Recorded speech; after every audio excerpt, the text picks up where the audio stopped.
Entrei, não eu entrei.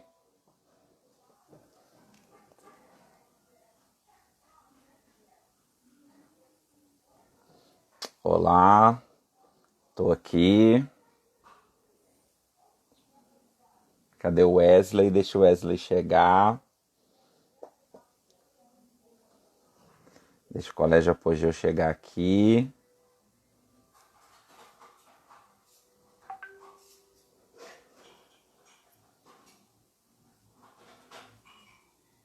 Deixa eu ver se o Wesley já tá por aqui. Não, cadê ele, gente?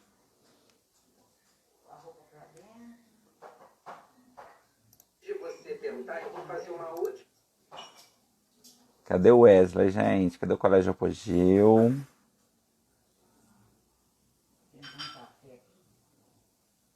Olá, pessoal. Tô esperando só o Wesley chegar. Se ele aparece aqui, pra gente poder começar, né, a conversar um pouquinho.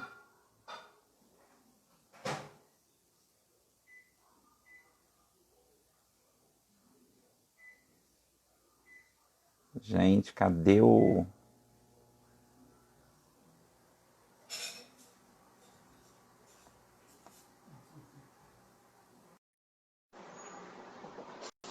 Chamei, vamos ver.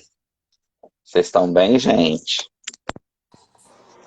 Aí, Pedro, Ah, aqui que agora deu foi. certo. Eu É não meu celular. entendi nada. Nem me fala. Nem me fala. Não O vídeo não entendi tava. nada. E aí, tudo bom? Tudo ótimo, e você? Tudo tranquilo, graças a Ah, Deus. então tá bom. Agora só vamos ter um problema, porque os alunos pediram para nossa live ficar salva, né? Ah, como é E que eu faço aí isso? eu não sei como você vai conseguir, porque quando você for desligar, vai perguntar se você quer manter a live salva. Sim. Tá? Aí Aí eu você de... fala ok, e aí ela vai ficar salva, Tá bom, então. Pode deixar que eu salvo, então. tá? Mas que pena que não conseguiu por lá, porque eu marquei com o pessoal da minha página, eu marquei a entrada por lá. Então, quem for lá do Apogeu vai ficar um pouco perdido. O Gabriel do marketing, eu não sei se ele está aqui na live.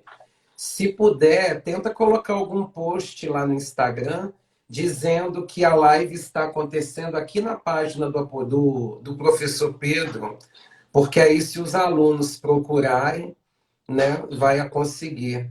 Eu não sei se está aparecendo por lá, eu acho que sim. Não sei, acho que está aparecendo Deve. por lá. Ô Pedro, nós vamos bater papo hoje. Nós vamos E bater aí? papo. Os alunos que estão chegando aqui, para lembrar que a nossa aula é uma continuidade do nosso eixo temático de ciência e tecnologia. Esse é o nosso último tema, nós vamos falar sobre fontes energéticas. Na realidade, nós vamos focar nos desafios da produção energética no Brasil. E é claro, eu chamei uma autoridade na área, né, um professor da área de geografia, para conversar um pouco com a gente, porque eu vou guiando o assunto dentro do que nos é útil para a redação, e o Pedro vai esbanjando conhecimento que a gente sabe que ele tem assim de sobra, né, Pedro? A O, gente tenta, né? o Pedro, eu quero começar com a seguinte fala. Tenta resumir para a gente as principais matrizes energéticas que compõem a nossa produção de energia hoje. Primeira coisa, Wesley, a gente tem que diferenciar o que que é a matriz energética da matriz elétrica, tá? Uhum. A matriz energética, ela é o todo. Ela é tudo de energia. É toda a base de energia que a gente tem. E aí, nessa base de energia, o petróleo e os seus derivados são o A principal maior. item da nossa matriz. É a maior. Porque os alunos normalmente confundem muito o que que é a matriz energética para a matriz elétrica. A gente Sim, até tem sim. uma percentagem considerável de renováveis na nossa matriz energética. Então, os derivados de cana, a hidráulica, compõem ali quase 30% da nossa matriz, o que é um índice considerado bastante elevado quando a gente olha o resto do mundo, né? Agora, o que a gente chama de matriz elétrica é exclusivamente a produção de energia elétrica. E aí, nesse caso, a gente esbanja nas fontes renováveis, porque as Sim, hidrelétricas compõem mais de 60% da matriz, sozinhas, né? sim. Então tem que ter essa diferença, porque você vê um gráfico que está lá o petróleo comandando, e aí você acha que a gente usa mais petróleo para gerar energia Para gerar elétrica. energia E na verdade a elétrica. gente usa água. A gente usa Sim. água. Então vamos focar. Eu acredito que se esse tema viesse no Enem, ele não trabalharia a matriz elétrica, energética como um todo. O nosso foco seria Sim, principalmente a elétrica, porque é uma grande discussão, né? Porque está mais com certeza. presente visivelmente para as pessoas.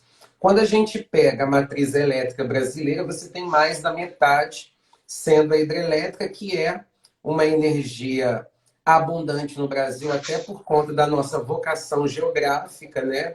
É um Sim, país extremamente abundante em água e com um relevo propício para isso. Só que os alunos precisam problematizar uma questão relacionada a isso, que nós temos na atualidade uma instabilidade pluviométrica. E a disposição hídrica ela já não é mais a mesma de que outros tempos. Como você acha que isso pode ser abordado? a produção hidrelétrica, né, das fontes hidráulicas, ela tem um custo-benefício muito bom, né, porque você não tem que queimar nada para produzir essa energia. Então, por isso que a gente usou essa matriz há muito tempo, pela disponibilidade que a gente tinha. E não existia muita noção do tamanho dos impactos ambientais que a hidrelétrica causa. Sim, Hoje em dia, a gente já tem essa noção.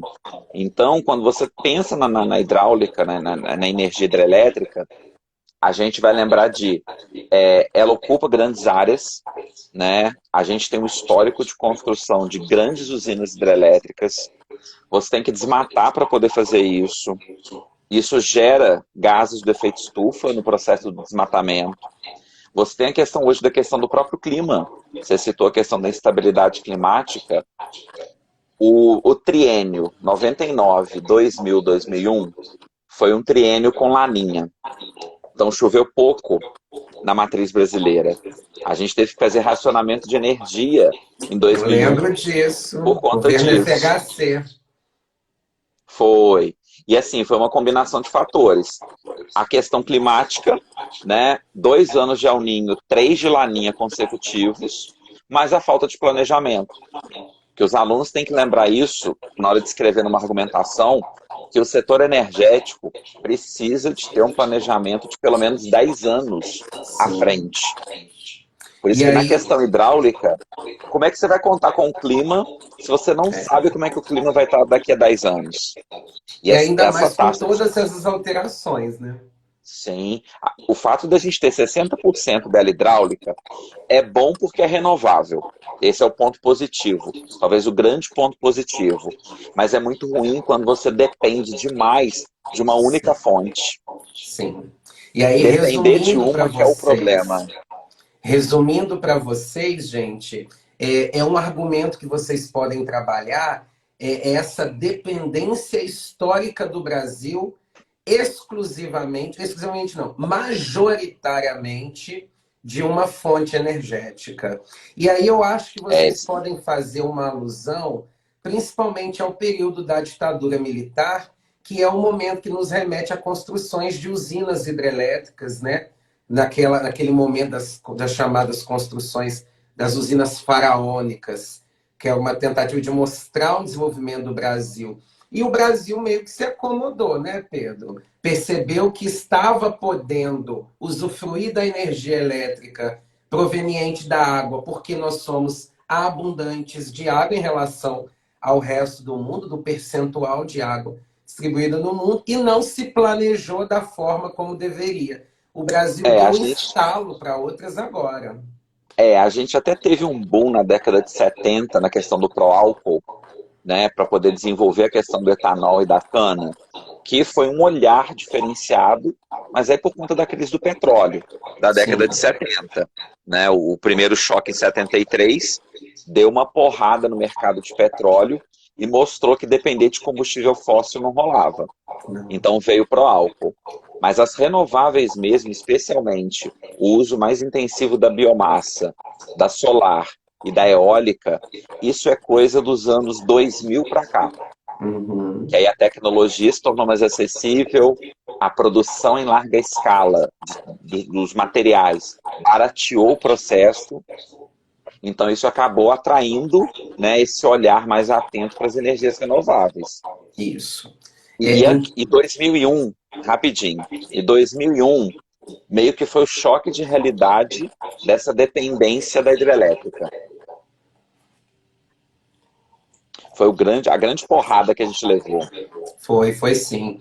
É, só resumindo então até aqui o que nós falamos, gente, vocês podem trabalhar numa argumentação, então, essa dependência histórica do Brasil da hidrelétrica e o não aproveitamento de forma antecipada, porque isso aconteceu historicamente muito recentemente, das nossas vocações naturais, como por exemplo, um país abaixo do Equador, acima do Trópico de Capricórnio, com uma incidência solar gigantesca, abriu os olhos para a energia solar só agora. A mesma coisa, né, com uma costa marítima gigantesca e com toda a questão relacionada aos ventos, a gente tem visto o Brasil se despontar nesses últimos tempos na energia eólica, só que a gente percebe que é agora. O que, que você acha que pode ser trabalhado, Pedro, em uma redação, quando a gente discutir essa dificuldade que o Brasil teve e ainda tem de popularizar essa produção energética? Uma das grandes dificuldades dessa popularização dessas outras fontes, primeiro passa por vontade política, Claro. porque a gente sabe que essas energias elas custam caro no início. Né? A eólica custava mais de R$ 2 o quilowatt-hora. Hoje ela já está muito próxima do preço da hidrelétrica. Então é o tipo de energia que normalmente precisa de incentivo fiscal, de apoio. É aquele tipo de incentivo que vale a pena você dar, para o governo dar, porque tem retorno. Você Sim. quer que esse setor cresça. E tudo é uma questão de escala. Quanto mais a solar, a eólica forem utilizadas, o custo no médio e longo prazo ele vai caindo. Aí o Uhum. custo da energia vai se tornando atrativo. A gente tem um problema porque o preço da hidrelétrica é tão barato, que ele acabou não incentivando, por uma questão de preço muito baixo, as outras fontes. É Sim. aí que normalmente pode entrar o Estado, que vai dar um empurrão para a iniciativa privada poder expandir esses parques, né, dos dois lados, o público e o privado, porque assim, ganhando escala, o preço da energia cai e a acessibilidade também acaba aumentando. Sim. Quando a gente fala, por exemplo, da energia solar, né, principalmente a que precisa de painéis fotovoltaicos, a gente sabe hoje que a grande produtora de painéis fotovoltaicos é a China. Então a gente acaba Ela mesma. discutindo também a dependência tecnológica do Brasil, que faz com que seja difícil e custoso produzir essa energia, o que vai, obviamente, ser repassado ao consumidor, não é? A China ela domina esse processo porque hoje ela é o país que mais investe nesse tipo de energia. A China cria um parque eólico do vento por ano equivalente ao do Brasil inteiro. Então a gente vê aquela China queimando carvão, queimando petróleo, Sim. poluindo, e esquece que hoje ela é a que mais investe em energia renovável. Então ela está aumentando radicalmente. E ela tem escala. A vantagem da produção dos painéis solares na China é que se consegue uma escala de produção muito grande. E aí o Sim. custo, a gente já sabe como é que a mão de obra por aqueles lados, né, recebe muito pouco, então Sem, isso sem acaba tendo um dúvida. impacto relativamente grande, né? Ok. Então, sintetizando para os alunos que estão anotando, olha, nós já trabalhamos uma um pouco aproveitamento da vocação natural do Brasil. Nós trabalhamos a dependência histórica das hidrelétricas, trabalhamos também o problema que é essa dependência por conta da instabilidade das chuvas e as mudanças climáticas que são teoricamente imprevisíveis, né? De entender a dimensão que Cada elas vez podem mais. tomar. Falamos que o Brasil, historicamente, começou muito tarde a abrir os olhos para produções alternativas. Precisou um pouco sofrer com o grande apagão de 2001 para, de fato, começar a injetar ânimo nessas produções. E, claro, vocês também podem problematizar a dependência tecnológica que o país tem em relação ao exterior para a produção de outras energias, o que torna caro, difícil e que é o que é repassado ao consumidor, tornando essa modalidade desleal se comparada com a solar, com a E eu tenho, hidrelétrica. e eu tenho um exemplo positivo, Wesley. Pode falar. A expansão da energia eólica nesses últimos 15 anos foi fruto de planejamento. Sim. O governo enxergou e falou: vamos dobrar o nosso percentual de eólica na matriz. Vamos pular de 4, 5% para 10%. E ele sabia que o retorno seria dali a 10 anos, quando o parque tivesse estruturado. E não Sim. deu outra. Deu 10, 15 anos depois, você vai pela costa do Nordeste, especialmente do Ceará, do Rio Grande do Norte e da Paraíba, os parques eólicos estão para todo quanto é lado. Sim. Você já tem hoje uma indústria que fabrica as pás eólicas no próprio Nordeste, porque tem alta demanda. Sim. E aí essa alta demanda acaba facilitando você instalar a indústria lá. Então, eles podem usar como exemplo positivo que quando se pensa no longo prazo, o retorno vem. Sim. E o exemplo da eólica é perfeito para se dar numa redação. Ô Pedro, pediram para te avisar que o seu áudio tá dando um pouco de retorno. E aí eu não Ué, sei, gente, não adianta falar que tá dando retorno se a gente não sabe como resolver. Eu acredito, porque, por exemplo, para mim não tá vendo retorno algum. Então eu não eu, sei se é para todo mundo. eu tô me escutando. Será que é meu fone de ouvido? Pois é Deixa eu porque tirar eles o estão fone. falando que é no seu. Só que para mim, o dele, gente, não tá dando retorno. Tenta Deixa tirar eu o ver. fone, Pedro. Melhorou Tenta. agora? Para mim tá bom. Vê, gente, sem fone se melhorou. É você que tem que pôr o fone. Você quer, tenta aumentar o seu áudio, Pedro, o volume. Já tá no máximo. Tá, então tá ótimo. Tá no O máximo. Wesley precisa de fone? Vocês acham que tem que ser os dois com fone? O meu fone não está aqui. Pera aí, Pedro, eu vou pegar um fone. Vai falando com os meninos aí. Tá.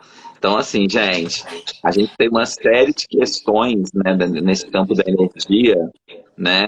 Porque a eólica realmente é o grande exemplo. E a gente teve o problema de 2014, 2015, né, que a gente também teve outro período de Tô seca usando os dois. muito violento, e a gente ali de novo sofreu com as hidrelétricas. A gente de novo sofreu com o problema das hidrelétricas. Então é só o exemplo que a gente precisa mesmo cuidar, né, da questão da água, porque realmente faz muita diferença. Gente, eu coloquei o fone. Então, se o Agora deixa eu problema colocar era que eu aqui. estava sem o fone, vejam aí se deu diferença, tá? Ô Pedro, Melhorou? você. Bom, eu tô te ouvindo bem desde o início. Eu vou ver o que as pessoas vão falar. Ó, o Rafael perguntou aqui, a eólica seria uma solução viável para o Brasil? Rafael, ótima pergunta. A questão toda ela você só consegue produzir ela em alguns locais muito específicos. Você tem que ter vento constante, de mesma direção. Então a gente sabe que no Brasil você tem 3 áreas que dá para produzir bem. Na costa do Nordeste, na costa norte do Nordeste, onde os ventos alísios ajudam, lá no extremo sul do Rio Grande do Sul, Rio Grande, a terra da Raíza, nossa amiga lá de Rio Grande, lá também é bom de produzir, e naquela região da Chapada Diamantina, na Bahia, né? A Nath de Ciências, quando foi para aquela região, me falou que tem uma série de pás eólicas, né, naquela região ali, mostrando que o potencial eólico é elevado. Agora, energia renovável, ela não é produzida o ano inteiro da mesma forma, da mesma intensidade. Por isso a questão, e aí é um argumento que vocês podem usar, que favorece vocês, é bater na tecla a necessidade da diversificação da matriz energética renovável. Você A nunca pode chamada apostar, intermodalidade, né? você nunca pode apostar numa só. Nas energias Uhum. renováveis, você precisa apostar em várias. Porque se uma der problema, você tem as outras para compensar a que está faltando. Eu acho lindo quando eu vejo no jornal que o Nordeste está mandando energia para o Sudeste, sendo que Sudeste. historicamente era o É o contrário, contrário. e hoje acontece isso por causa do vento. É o exemplo de que quando se investe com planejamento, quando se foca, quando não se rouba muito nesse processo, dá resultado. Ô E isso Pedro, serve para as outras. se eu não me engano, na ponta ponta do Rio Grande do Sul também tem um parque eólico de bastante Tem, expressão. é um dos maiores do país, que é Rio Sim, Grande, Santa Vitória do Palmar, aquela região do Chuí, é porque as frentes frias passam com muita frequência naquela região. Todos aqueles ciclones que passam por lá ajudam a modular o vento na direção certa e na intensidade certa. E tem as sim. brisas marítimas, mas aí depende, ô Cosme, você colocou aí na pergunta, as brisas marítimas dependem da regularidade. A questão da eólica é ser regular. Quanto mais regular o vento for, melhor é. Eu acho que vocês precisam colocar como proposta, uma boa proposta para esse tema é o que a gente trabalhou, que é a intermodalidade, porque uma dependência única ela é problemática e se vocês observam, se a gente for olhar cada uma dessas fontes, elas têm os seus altos e baixos no que diz respeito à produção. E um dos baixos que é comum a todas elas é a dependência da natureza. Então, a questão do vento, por exemplo, você tem que ter uma disposição regular, a questão hidrelétrica, você tem que ter um regime pluviométrico abundante e regular. Então, a dependência exclusiva é um grande problema. Então, uma boa proposta é que o Brasil diversifique a sua carteira de matrizes, porque dessa forma, se uma der problema, outra é acionada. A gente vê muito isso com a tal da bandeira vermelha, né? Quando a hidrelétrica não dá conta, eles precisam recorrer às termoelétricas e aí repassa o valor para a gente Igual. sabe muito bem. Essas termoelétricas, o Fernando Henrique construiu meio que de supetão por conta da crise de 2001. 2001. Como a, como a gente estava importando gás da Bolívia, porque o gasoduto ficou pronto naquela época, foi quando a gente usou o gás natural vindo da Bolívia para abastecer essas termoelétricas. A de Juiz de Fora foi construída exatamente para suprir a demanda do país em processos de emergência. Então ela só é ligada quando a coisa está feia. Ela foi ligada em 2001, foi ligada agora em 2014, 2015, onde a situação da energia também ficou braba, né? Só que olha como é que é o processo. Como se investiu, quando deu problema em 2014, 2015, a gente não precisou fazer racionamento. Eu só pedi para a população economizar. Eu não obriguei, porque o obrigar é muito pesado, Sim. né? Do que em relação ao que a gente fez no passado. Pedro, vamos falar um pouquinho de uma forma de produção energética que tem um país que dá um banho na gente, que é o Japão, que é o trabalho com a biomassa. Quando a gente fala da queima dos resíduos orgânicos e a obtenção dessa energia que o Brasil tem tanta dificuldade de fazer em larga escala, apesar de ser um país que tem a agricultura como um pilar da economia, então, teoricamente, tem uma matéria-prima ali disponível, só que não se atentou ou não se atentou anteriormente para isso. O que a gente pode falar um pouquinho desse tipo de obtenção Olha, energética? A biomassa, ela abre uma possibilidade para tornar as fazendas, sejam as pequenas, médias ou grandes propriedades, em quase que autossustentáveis, do ponto de vista Micro, energético. micro-usinas, né? Você consegue montar biodigestores, que não é um processo tão caro. A gente Uhum. sabe que para o nosso agricultor familiar, né, o de pequena e média escala, para ele é mais complicado, ele precisa de Sim, apoio, porque ele é pequeno, ele não tem dinheiro, ele não tem como investir nesse processo. Mas os grandes têm plenas condições naquelas agroindústrias de fazer as agroindústrias praticamente terem um saldo positivo de energia, porque o que sobra delas abastece o biodigestor, que produz energia para elas próprias e para o sistema do sim, país. E como a gente tem um clima, uma produção de grãos, uma produção de cana-de-açúcar enorme, que gera subproduto, a gente tem um potencial na biomassa que talvez seja um dos maiores do mundo, sem sim, contar o sim. lixo, sem contar o lixo orgânico, que Uhum. a gente no Brasil trata o lixo muito pouco. A gente não Muito. faz a separação adequada, não faz a reciclagem do material que precisa, e o lixo orgânico vai para o aterro sanitário, ou para o lixão, né, que é pior ainda. Então, assim, se a gente usar essa matéria orgânica dos lixões, né, do lixo, a gente consegue uma produção ainda maior.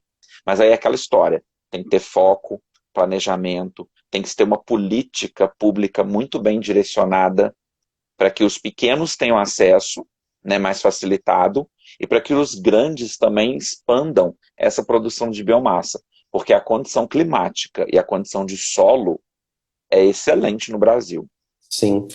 Um exemplo que a gente pode citar, por exemplo, é o antigo lixão de Gramacho, né, em Sim, Seropédica, que hoje abastece uma parte do Rio de Janeiro por meio das usinas de compostagem, né, que utilizam lixo orgânico como uma forma de obtenção. Os alunos que estão aqui, que são possivelmente do ano passado ou do ano retrasado, devem se lembrar, quando eu trabalhei esse tema, eu mostrei um trechinho de uma matéria de um jornal que fala como é o processo do lixo no Japão.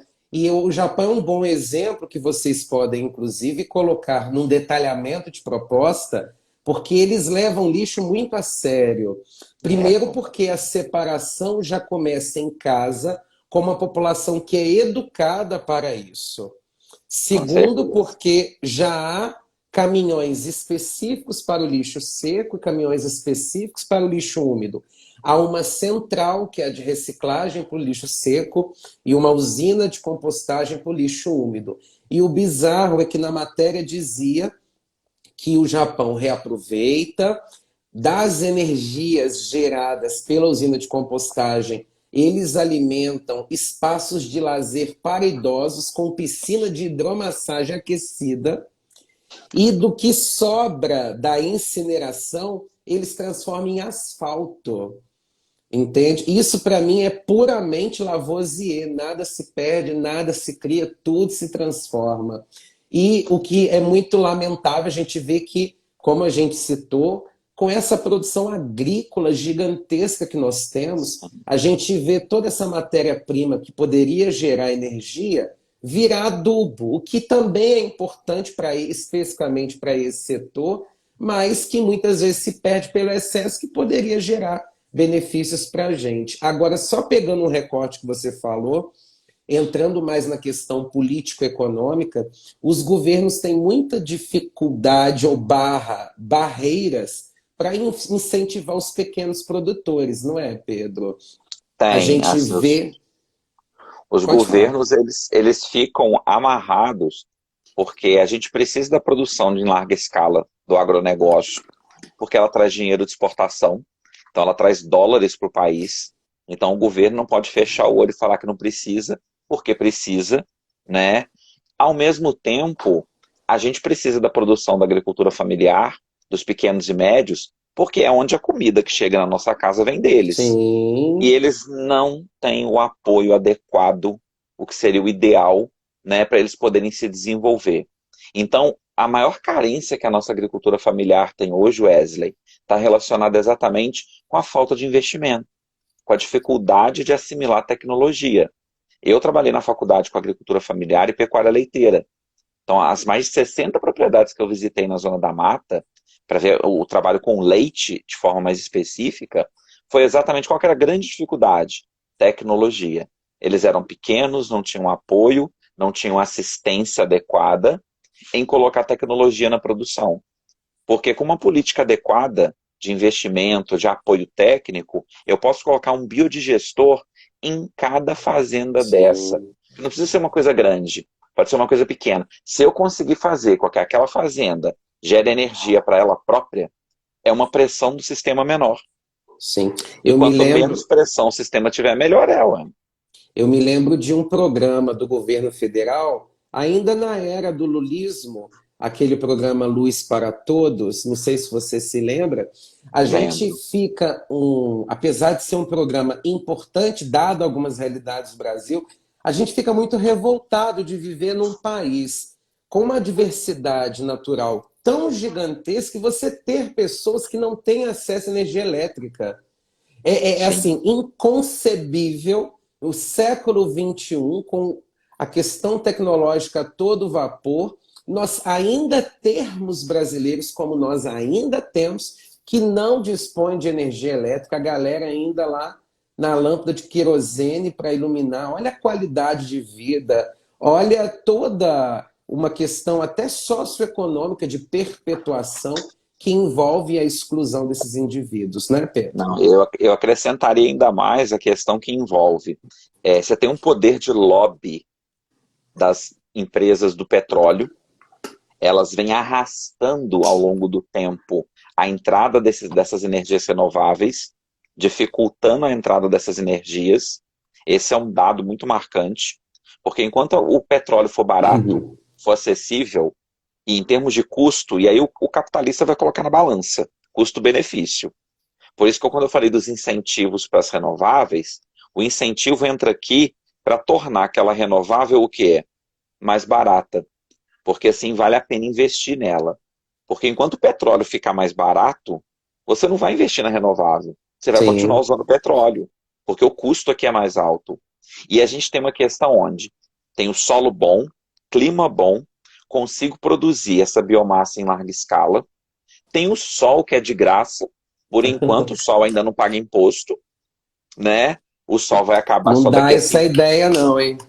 o sol só vai acabar daqui a 5 bilhões de anos, então até lá a gente já virou petróleo, então o sol está aí disponível, e o vento também. O vento também não paga imposto.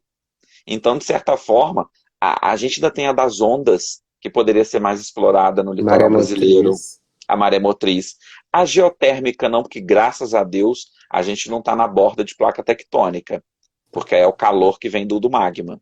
Né? Mas o Japão usa, a Islândia praticamente aquece mais da metade do país com energia geotérmica, que é literalmente aproveitando uma energia barata, acessível e completamente renovável.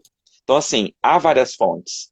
A Dá questão é uma você pausa, porque descobrir. senão você vai chegar na energia que eu quero que você fale agora, tá? Pera Tá, aí. pode falar. O Elson, que é professor da rede do Apogeu, professor de História, está dizendo que participou desse programa com a deputada Margarida Salomão, da inauguração de energia, uma comunidade da Zona da Mata. Eu imagino, Elson, que deve ser, assim, emocionante verificar a energia elétrica chegando a uma comunidade pela primeira vez. Eu acho que deve ser uma sensação indescritível. Ô Pedro, eu queria que você conversasse sobre uma energia que é polêmica e que a gente sabe que já foi responsável por grandes catástrofes, que já virou série, que aqui no Brasil tem sido discutida novamente no governo Bolsonaro com mais intensidade, que é a questão da energia nuclear. Na sua visão, quais seriam para o Brasil os nossos principais problemas? Olha, energia nuclear, no nosso caso, o nosso investimento que vem desde a década de 70 não é nem tanto pela energia. Apesar de ser uma energia limpa, porque ela não libera gases na atmosfera, tem a questão da segurança e a questão que envolve o lixo radioativo, que é Exatamente. perigoso. Só que se você for olhar bem, o Brasil investiu com o objetivo de conseguir a tecnologia nuclear. Então, Angra 1, Angra 2 e agora Angra 3, que está em construção, é para quê? Para a gente conseguir tecnologia nuclear, para aprender a enriquecer o urânio que a gente aprendeu para fabricar o submarino nuclear. Então a nossa base de energia nuclear, ela é secundária, tanto que basicamente ela atende o Rio de Janeiro, o estado do Rio. As usinas de Angra 1, 2 e Angra 3, quando ela entrar em operação, ela não vai servir para o país inteiro. Então a gente não tem como enxergar hoje a energia nuclear como sendo uma energia de futuro para o Brasil, para a nossa matriz energética na atualidade, porque a quantidade produzida é pequena e o nosso foco é conseguir tecnologia nuclear. E que a Marinha já investe nisso hoje há quase 40 anos. E eles têm tido relativo sucesso nesse tipo de investimento. Porque a nuclear ainda desperta muito perigo, muito medo. Sim. Primeiro com Chernobyl. Chernobyl foi assim em 86, né, você ainda nem existia no mundo, né, o grande acidente nuclear ali na União Soviética que chocou o mundo e mostrou que a energia nuclear não era brincadeira. E, Fukushima. e Fukushima em 2011. Se não tivesse tido Fukushima, a vida da energia nuclear seria mais calma.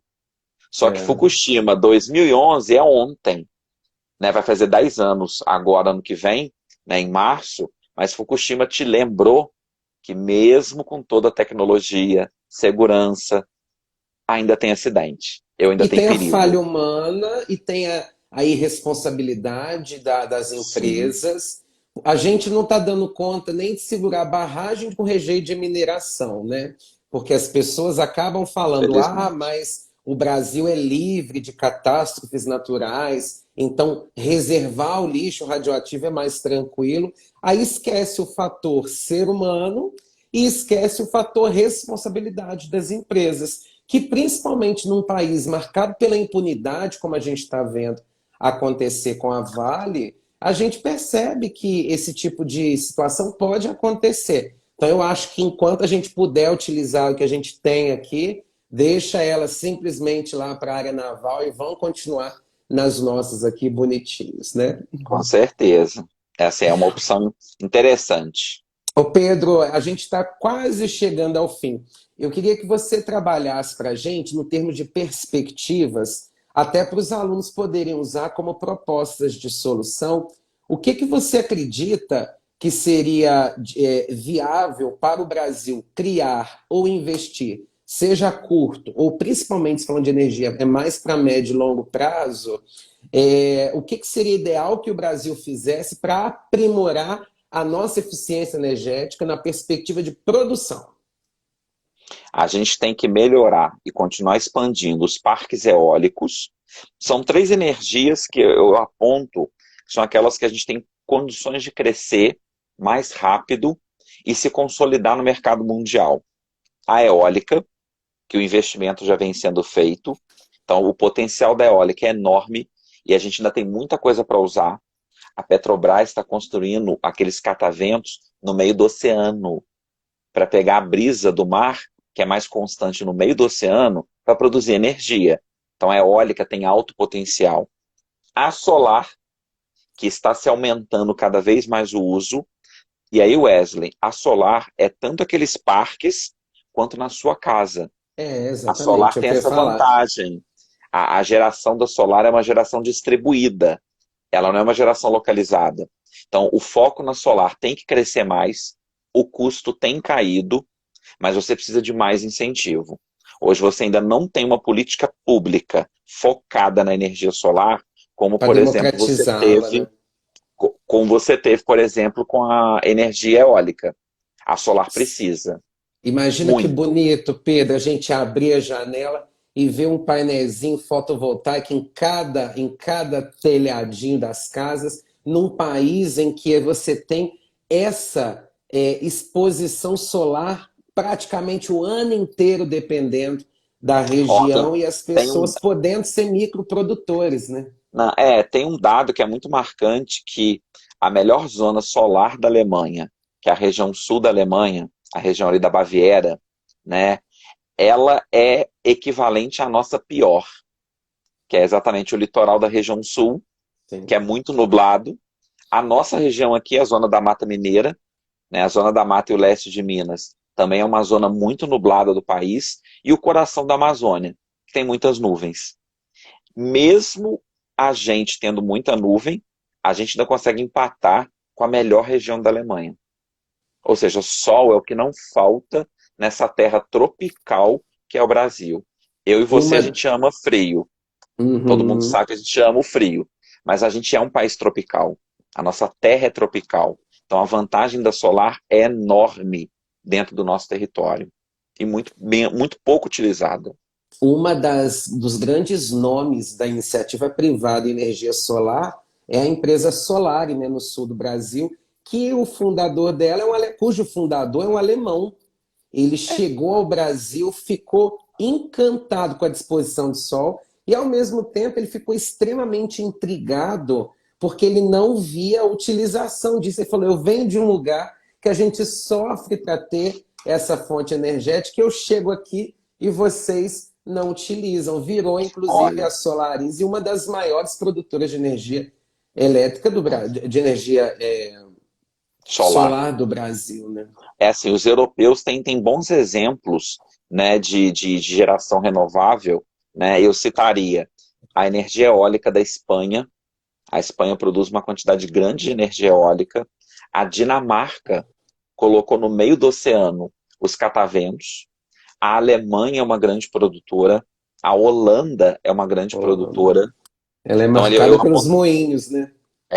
então, Dinamarca, Alemanha, Holanda e Espanha são quatro referências que os meninos podem citar, né? Exatamente como de investimento de longo prazo que dá resultado para reduzir exatamente essa questão do uso das energias não renováveis. O professor Luiz Rogério tem uma pergunta. Pode fazer sua pergunta, Luiz. A gente ainda tem tempo, fica tranquilo. Você lembra o horário que nós começamos, Pedro? Porque o Instagram deixa apenas 1 hora de live certinho. Eu A acho gente que a começou gente começou às 5 e 5h10, 8 por aí, por né? aí. É Só mais para um a gente pouquinho não ainda. perder, porque senão cai aqui do nada. Enquanto o Luiz Rogério digita a sua pergunta, os alunos que estão nos vendo também, nós estamos com uma audiência de quase 90, Pedro, também podem perguntar. O Luiz disse assim: ó, vocês falaram sobre o lobby das petrolíferas. Essas empresas seriam estrangeiras, como a Shell, a Chevron e a Texaco, etc. Caso positivo, isso seria indicativo dos países desenvolvidos que exploram as fontes energéticas poluentes em suas ex-colônias? Olha, tem a ver, a gente chama do cartel das sete irmãs, né? Mas que é um produto que vem ali muito dos anos 20 e 30. Mas hoje, se você for olhar, Luiz, das grandes produtoras de energia, né, especialmente petróleo do mundo, a gente tem tanto empresas estatais quanto empresas privadas. Mas a gente pode falar que ao longo do século XX, né, e aí com certeza foi o menor desenvolvimento das energias renováveis, teve um peso muito grande dessas empresas, tá? Você não colocou uma enorme, que é a ExxonMobil, que é da família Rockefeller, né, que é a maior do mundo, né, nesse quesito, né, e que faz lobby pesado há décadas para postergar o uso dessas fontes de energia. E não, eu não diria das colônias, mas é da forma como o capitalismo mundial está funcionando. Essa lógica monopolista, concentradora de mercado, com a expansão dessas empresas ao redor do mundo, e de lucrar ao redor do mundo, o lobby delas é muito forte. E o controle delas sobre os governos também é muito forte. Sim. A gente tem até nome para isso, né? A gente chama da plutocracia, o governo das elites para as elites. E hoje essas multinacionais muito poderosas interferem cada vez mais na atuação desses governos mundo afora. Por isso que a gente acabou atrasando muito esse processo.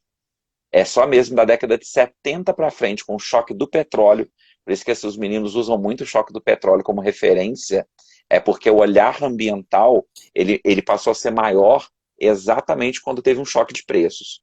Quando o petróleo deixou de ser barato, e aí as pessoas falaram, opa, e agora, o que a gente faz? Ele não está mais caro, ele não está mais acessível. A gente tem que ter outras fontes. Foi aí que as outras acabaram crescendo de forma mais acelerada ao longo do tempo. Vide os carros elétricos, né? Que estão voltando aí no mercado. O Luiz fez uma conclusão, que é uma conclusão que a gente sempre chega nas aulas. Os alunos, os meus alunos que estão aqui, sabem que a gente comenta muito que as democracias são democracias muito sugadas, porque você tem representantes políticos sendo eleitos por meio de lobby de setores específicos que querem usar o governo em nome de seus interesses. E realmente, Luiz, fica bem difícil, os governos ficam meio que de mãos atadas porque eles estão completamente dependentes disso. Agora, Pedro, entrando um pouquinho na questão ambiental, a gente tem visto já, vamos falar, na partir da segunda metade do século passado, uma onda de discussões quando o mundo se atentou para a necessidade de se preservar a natureza, né? A gente tem 70 com a Conferência de Estocolmo, você tem Rio 92 e Rio mais 20, Rio não sei o quê, a Conferência de Paris, que é a recente, 2015. De que forma você vê o Brasil nesse cenário de respeitabilidade a essas exigências de sustentabilidade pelas quais o mundo clama tanto hoje em dia? Olha, a gente pode separar em dois momentos. A década de 90 até 2018, onde a gente teve uma atuação muito forte em termos internacionais. A Rio 92 não foi aqui, né? A Eco 92 não foi no Rio de Janeiro, por acaso.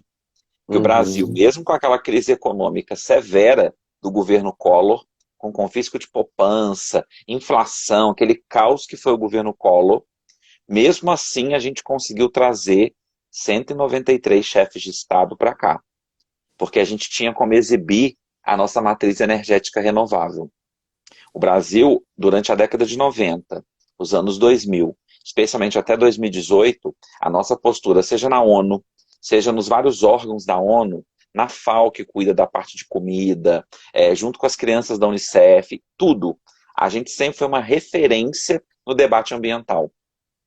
Então a gente tinha a Amazônia para exibir, a gente tinha uma matriz energética mais limpa do que grande parte do mundo, um potencial na eólica, na solar, na biomassa. Então, em termos de respeitabilidade, a gente por quase 30 anos fomos muito respeitados. Sim. A gente era aquela voz que todo mundo parava para escutar.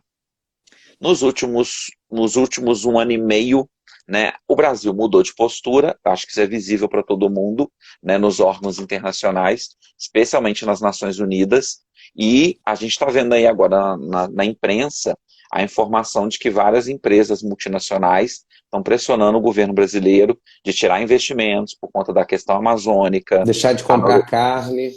A Noruega e a Alemanha estão ameaçando não jogar dinheiro aqui para a questão do combate ao desmatamento na Amazônia, porque isso é uma questão de política ambiental, né? E política ambiental tem que ser pensada no longo prazo. E política energética, mais ainda. Esse é o desafio que os governos acabam tendo, olhar para o futuro. Porque hoje a gente está em 2020, o governo tem que estar olhando para pelo menos 2030 na questão energética. A planilha do governo que está lá na mesa hoje não é para agora, é para 2030. Que ele tem que garantir que vai ter energia lá em 2030.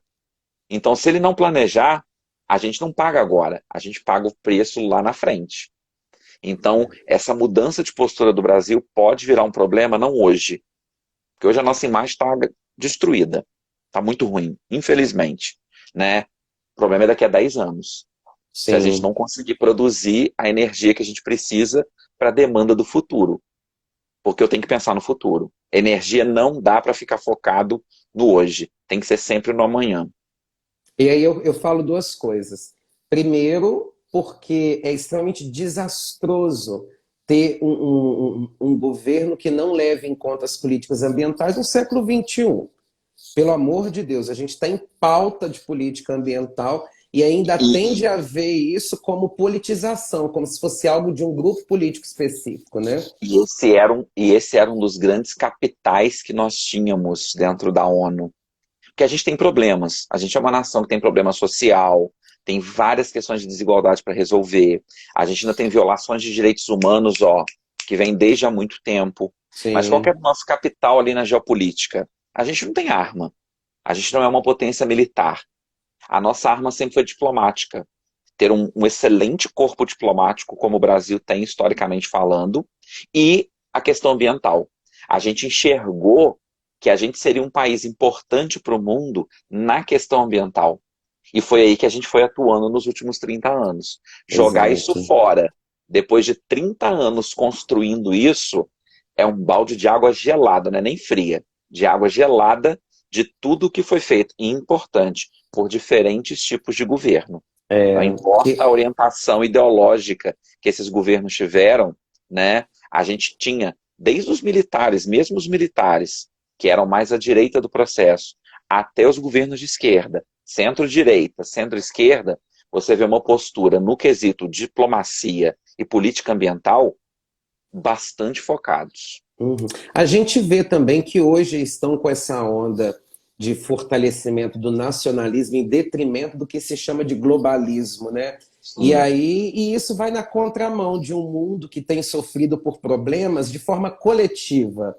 Porque se os problemas fossem topicalizados, tudo bem, mas quando falta alguma coisa para o Brasil, vai faltar para o mundo que o Brasil abastece, vai faltar para os nossos vizinhos, e o mundo hoje é uma aldeia. Não tem como a gente não se ver antenado e globalizado num contexto em que a gente não é mais interligado. e aqui cabe um conceito legal para os seus alunos de redação, que é um conceito que vem se fortalecendo muito. A minha pós-graduação hoje está sendo feita até em cima dele, né? Que é o conceito de cidadania global.